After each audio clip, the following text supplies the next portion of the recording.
Hey guys, আসসালামু আলাইকুম। তো আজকে হলো মাহে রমজান মাসের 15টি রোজা। প্রথমত ভোর 4টার সময় ঘুম থেকে উঠে সাহরি ও ভোরের নামাজ পড়ে এসে দেখলাম বাইরে অনেক কুয়াশা হয়েছে। তো আমার কি, আমি তো কাজ করতে লেগে পড়লাম।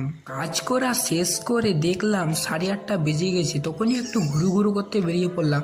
তখনই আমার মনে পড়ে গেল আজকে তো সকালে টিউশন হবে না, পড়তে তো বুঝতে হবে। একটু পড়তে দাও।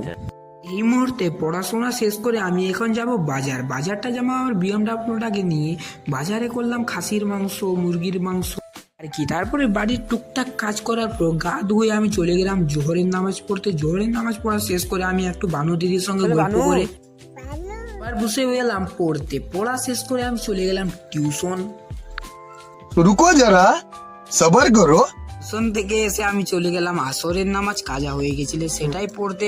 এখানে উজ্জু করতে এসে দেখলাম বড় বড় প্লেয়াররা সব ক্রিকেট খেলছে। বাবা রে, আর কাই ইফতারের সময় হয়ে গেলে আমি দাঁত মাজতে মাজতে আমার বাবার ইফতারটা নিয়ে চলে গেলাম দোকানে রেখে আমি ওইখান থেকে চলে এলাম বাড়িতে এসে আমি ইফতার করে মাগরিবের নামাজ পড়ে আজকের মিনি ব্লগটা শেষ করলাম।